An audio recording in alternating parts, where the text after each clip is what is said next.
Conversa de classe com Maíra Tangerino. Mentes únicas em conversas plurais.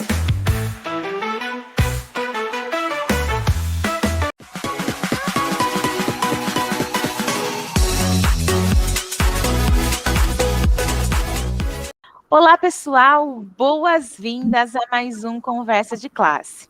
E hoje, gente, nós temos uma convidada aqui, que ela foi muito recomendada.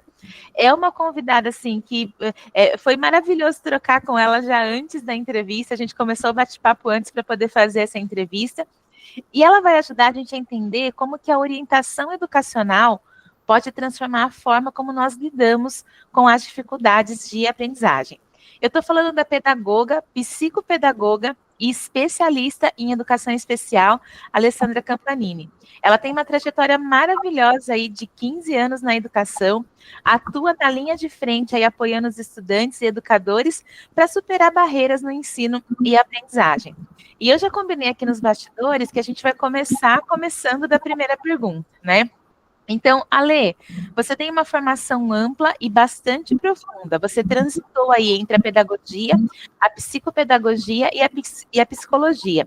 Eu gostaria de saber como que esses campos se interligam no trabalho com estudantes que enfrentam dificuldades de aprendizagem, e se você acredita que essas dificuldades, elas são mais resultados de lacunas do sistema educacional ou das particularidades de cada aluno. Com muita honra, com muita alegria, Alessandra Campanini, seja muito bem-vinda ao Conversa de Classe. Olá, Maíra, olá a todos que estão assistindo. Maíra, queria agradecer pela participação, pelo convite, uma honra, um prazer estar aqui falando sobre educação, que é minha grande paixão, né? A gente caminha aí pelas trilhas, né, da educação, então falar sobre educação é sempre aprender sobre educação também. Então, gostaria muito de agradecer pela participação. Como você disse, eu tenho a minha formação em pedagogia, transitei aí, fiz mestrado e doutorado na psicologia, depois fiz psicopedagogia, fiz a educação especial e a orientação educacional, né? E são áreas que realmente se ligam, né? Estão conectadas.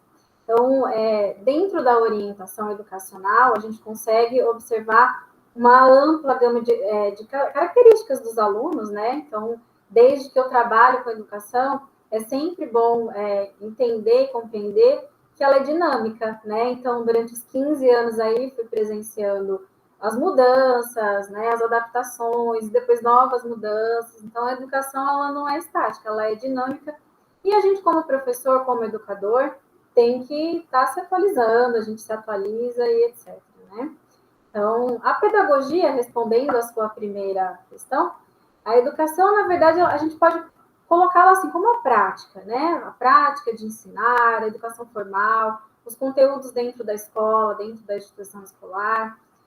Mas a gente não fala de educação sem falar de outras áreas, né? Então, a gente sempre observa o desenvolvimento humano como um todo dentro da própria escola, né? Então, quando a gente fala da pedagogia, a gente também fala de observação de determinadas características das crianças e dos alunos em geral, e todos eles apresentam características particulares, e é aí que a gente sempre entende que nós temos ali um fator geral, né, da aprendizagem, mas cada um dentro das suas especificidades, né? Então, a educação, a pedagogia, eu poderia dizer para você que ela abarca, né, a prática em si e a observação também, né, de pesquisa. A psicologia, ela auxilia muito, não somente isso, tá? Então, não vou esgotar o tema aqui, mas dá apenas uma das frentes que ela pode atuar, também observando o desenvolvimento humano, né? Se aquela criança, se aquele estudante tem ali o desenvolvimento conforme o esperado, como a gente, né, coloca, como a gente imagina, como a gente observa, ou se pelo caminho ela vai apresentar alguma mudança de comportamento, alguma mudança no desenvolvimento, né? E a psicopedagogia, eu diria que ela é a área que atua especificamente naquela dificuldade quando a criança demonstra alguma dificuldade de aprendizagem. Então, normalmente a criança, o aluno vai para a clínica, ele passa por uma série de avaliações, né? A gente fala sobre anamnese, sobre avaliação, a gente consegue observar quais pontos a criança tem as potencialidades, as dificuldades, né? E aí, então, a gente encaminha para essa orientação, para a intervenção, né, psicopedagógica, dentro da escola, para a observação geral do educador, que é ele que está ali de frente, olhando e observando as crianças.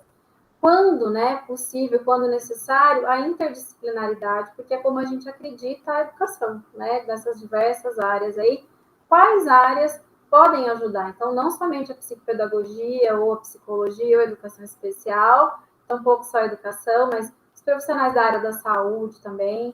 Então, realmente é uma área, eu entendi que seria necessário, né, para a minha própria prática, tomar propriedade, conhecer um pouco mais dessas áreas, Maíra. Então, acredito sim que a gente tem aí uma conversa entre essas áreas para poder entender melhor os processos de ensino e de aprendizagem. E ali, enquanto eu te ouvia, né, eu fiquei pensando numa coisa aqui que você falou que eu acho que é muito poderosa.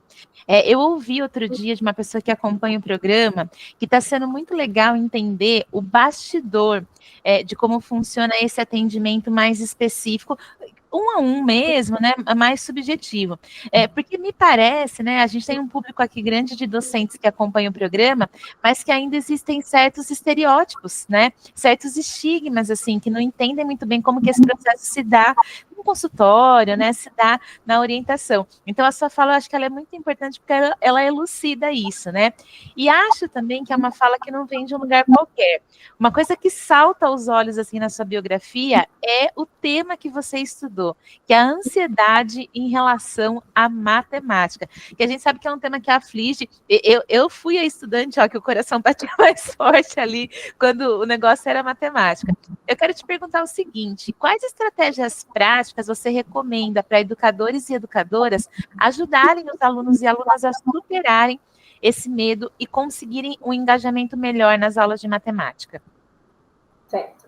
A gente precisa primeiro entender, Naira, que nós temos as dificuldades de aprendizagem e não, elas não são a mesma coisa que os transtornos do neurodesenvolvimento.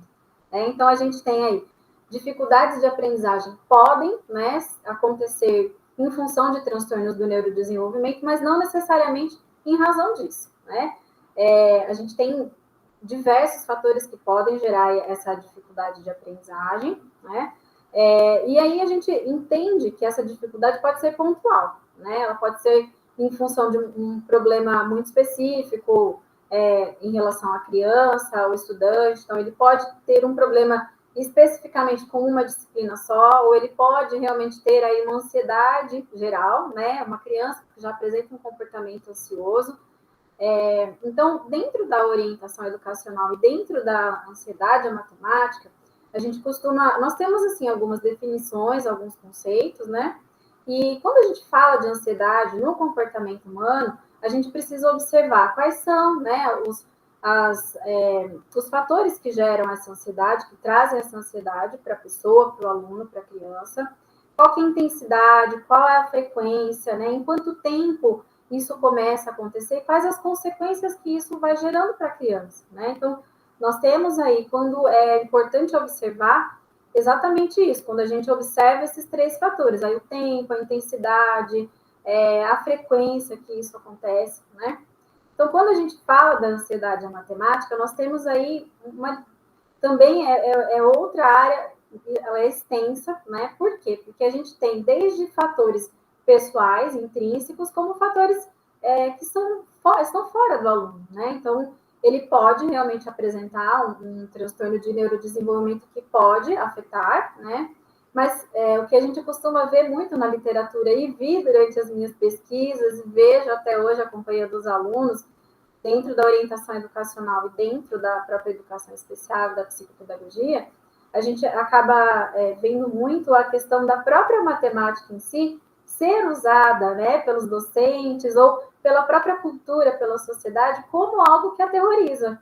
Então, vou te dar exemplos aí. A família, por exemplo, tem alguém que não vai bem na matemática. Então, matemática não é para todo mundo, não é para qualquer um. E a criança ela vai desenvolvendo essa autorregra, né? Então, de repente, ela tem uma experiência ruim, negativa com a matemática, ela associa a própria matemática com aquele estímulo ruim. Então, a matemática é o terror dos alunos na sala de aula. A gente também tem a questão das metodologias de ensino, as questões propriamente da prática, né, docente, que acaba usando a matemática também para punir, né? Nós vemos ainda, às vezes, mesmo sem perceber, né? Não é aqui julgando nenhum docente, mas ela é uma linguagem diferenciada, então a matemática ela se transforma num conteúdo mais abstrato ao passar dos anos, então a gente costuma observar uma ansiedade à matemática, né? Com o passar dos anos, então as séries vão avançando, a gente vai observando isso com mais frequência, né? Então, o que eu diria para você é que a gente tem aí uma série de fatores que podem gerar, né?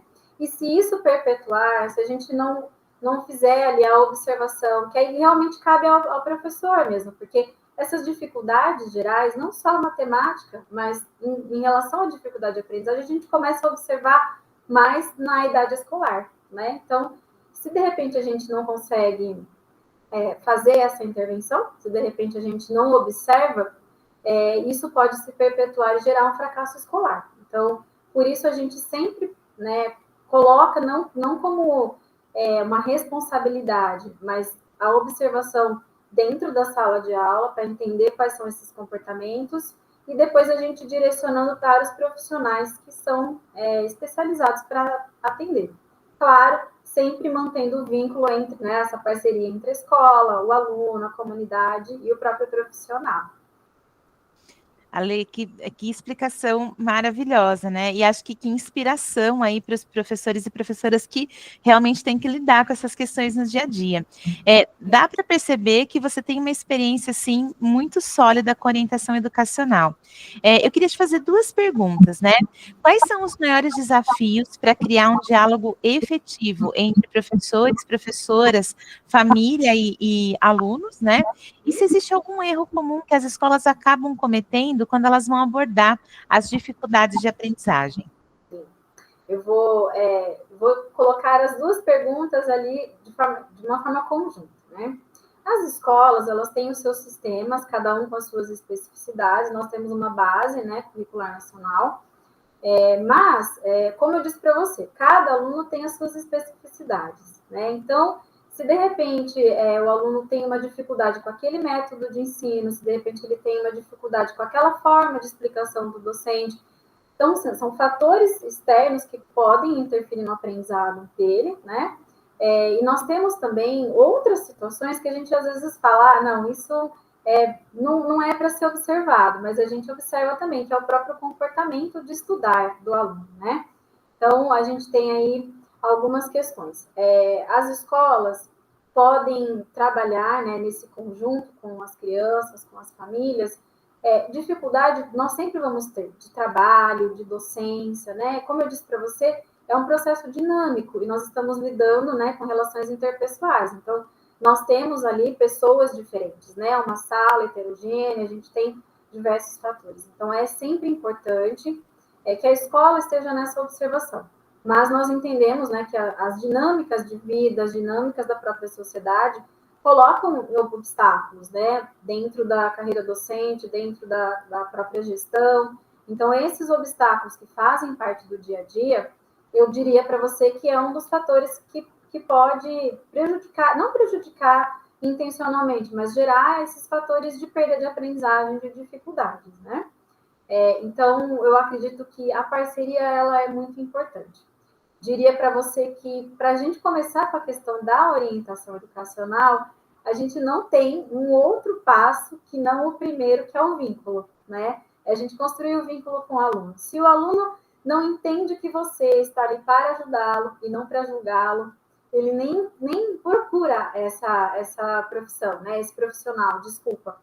Ele não tem essa iniciativa porque ele mas é mais uma pessoa para julgar a forma como eu estudo, para dizer o que eu estou fazendo errado, né?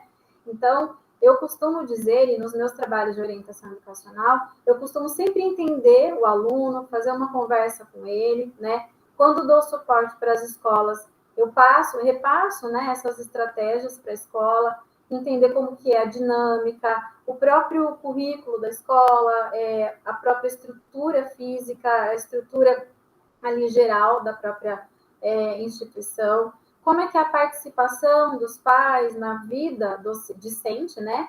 Ali, como é que aqueles responsáveis estão observando as crianças, né? Às vezes tem comportamentos sutis que, pela correria do dia a dia, os pais acabam não percebendo, né? E por ficarem muito tempo na escola, às vezes os profissionais da educação são as pessoas que percebem. Por isso que esse diálogo é sempre muito importante, né? E na orientação educacional não é diferente. A gente faz essa intersecção, né? Essa mediação entre a família, entre a escola, a gestão, os professores, né? A gente tenta adaptar. São várias estratégias que nós utilizamos, mas sempre com esse olhar, né? Não é uma regra e uma receita que vai dar certo de um dia para noite, de um dia para o outro. É um processo. Então, a gente começa criando um vínculo, entendendo com os alunos sobre eles mesmos, né? Quais são as maiores dificuldades, porque a gente tem aí alunos que têm dificuldades para estudar, tem alunos que têm dificuldade para estudar com o caderno ainda, tem alunos que têm dificuldade para o foco, tem alunos que têm dificuldade para criar um cronograma ou uma organização de estudos em casa, tem aluno que tem dificuldade para estudar na escola. Então, depende muito da demanda que o aluno traz, né? Por isso que realmente é processo. A gente vai observando e vai fazendo os encontros, vai fazendo as orientações, conforme esse aluno vai trazendo a demanda, e ele também acaba tendo essa mudança de comportamento, né? E a gente precisa entender que ele também é um ser humano que está ali no processo, que vai trazer um resultado para a gente, transformando o hábito de estudar dele aí num processo de vida dele, né? Não como algo aversivo, mas como algo que faz parte e que faz bem para ele também. Ale, adorei aí ouvir, né, esse acalanto aí pra gente, né? Gente, é processo, né? Tudo que envolve as subjetividades, a gente tem que considerar que cada passo é um grande passo, mas que cada passo tem que ser dado de cada vez, né? Para a gente finalizar, né, a gente está vivendo uma época aí que a educação à distância, ela está cada vez mais presente, né? E até ali, eu vou pôr uma pimentinha, vai aqui nessa pergunta, né? Hoje, não só nós temos na educação básica alunos que precisam, né, de um atendimento, de um olhar mais específico, mas eles estão chegando também no ensino superior e é um direito deles que eles também tenham, né? Esse acolhimento, né? Esse atendimento às especificidades.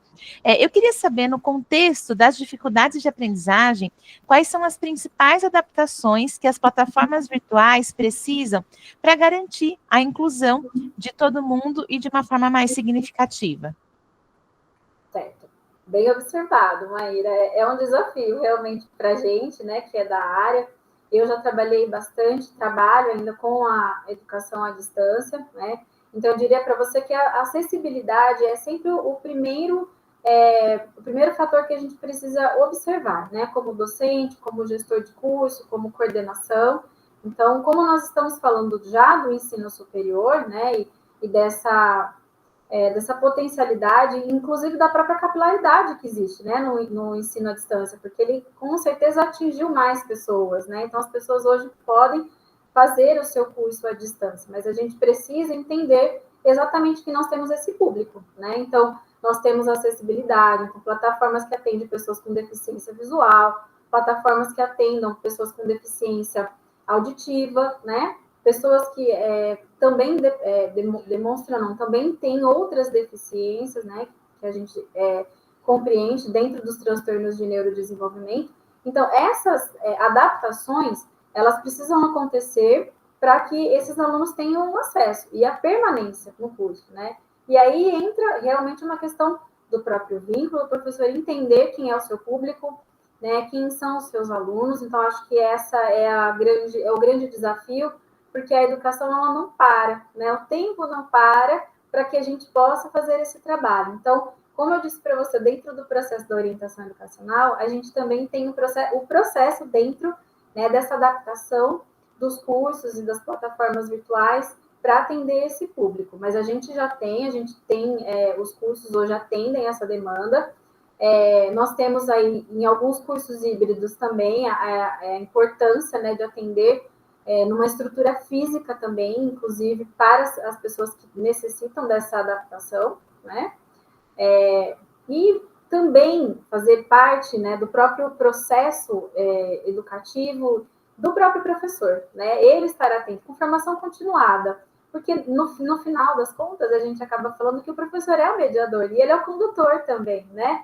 Ele faz essa mediação e ele conduz o aluno. Então, já que nós temos aí a educação virtual, as plataformas virtuais, né? E assim, sites, aplicativos, as próprias metodologias, né? Que são as metodologias ativas que estão ganhando espaço dentro da educação, a gente fazer essa mediação de acordo com o tempo que a gente está inserido, né? Então, nós temos aí muitos alunos que são os nativos digitais, que a gente chama, né? Então, não adianta a gente tentar entender a educação como ela era, por exemplo, na minha própria época de aprender, né? De fazer a graduação. Então, a formação continuada é importante que os professores entendam que nós temos essa questão da educação especial e inclusiva, né? E que isso faz parte do nosso trabalho, do nosso dia a dia. Então, a gente precisa realmente adaptar isso na nossa formação, com a formação continuada, entendendo que enquanto a gente é professor, a gente é aprendiz também, né? E eu acredito muito, claro, dentre outros, né, aspectos, dentre outros fatores, eu acredito que essa observação seja realmente a mais importante, né? Para que a gente possa dar esse ensino de qualidade, né? Não só dizer que a gente está dando o instrumento ali, mas que ele esteja facilitando a aprendizagem do aluno que precisa e que necessita, né? Perfeito, Ale, que incrível, né? E que bom saber que tem pessoas como você que estão olhando para esses aspectos e ajudando, né? Compartilhando seu conhecimento. Eu quero te agradecer pela generosidade, pela disponibilidade. Gente, a Ale teve que fazer uma manobra de agenda para poder estar aqui com a gente, né? Porque muito querida, muito requisitada e com toda a razão, né? E quero saber se você quer deixar uma mensagem de finalização aqui para o pessoal. Maíra, foi um prazer participar do programa, participar desse bate-papo. A gente, né, observa que a educação ela é contínua, né? A gente vai falando e a gente vai entendendo que tem muitas coisas para aprender. Então, eu gostaria muito de agradecer pelo convite. Foi um prazer enorme estar aqui, com certeza, né, discutindo um pouquinho mais. E a mensagem que eu tenho para dizer é exatamente essa, né? O aprendizado e a aprendizagem, ela é infinita, né? A gente aprende até os nossos últimos dias aqui, os nossos últimos momentos. Então, como professor, eu deixo nessa mensagem que é um trabalho difícil, né? Não é um trabalho fácil. O professor muitas vezes está sobrecarregado, então ele precisa se adaptar, ele precisa fazer novos cursos, e isso é difícil porque ele também tem a vida dele, né? Mas para acreditar nesse suporte, né? Nos cursos de formação continuada. Por quê? Porque isso também, o conhecimento leva ao conhecimento, né? Então, ele conhecer sobre o tema faz com que ele conheça determinadas situações dentro da sala de aula e que aquilo pode potencializar o trabalho dele. Então, não entender que essas situações, né, especialmente o vínculo com os alunos, são situações que vão gerar algo negativo, mas entender que dentro desse processo, sempre olhar para o que vai trazer de positivo, né? E para os alunos, para que tenham sempre, né, como orientadora educacional agora, para que tenham esse hábito de estudar, porque o estudo realmente faz parte da nossa vida, e é sempre muito importante a gente conhecer que o processo de conhecimento aí é para sempre, né? É isso, Maíra. Que maravilhoso, Ale, muito obrigada. E, pessoal, com essa linda mensagem, a gente encerra e a gente se vê no próximo Conversa de Classe. Até mais.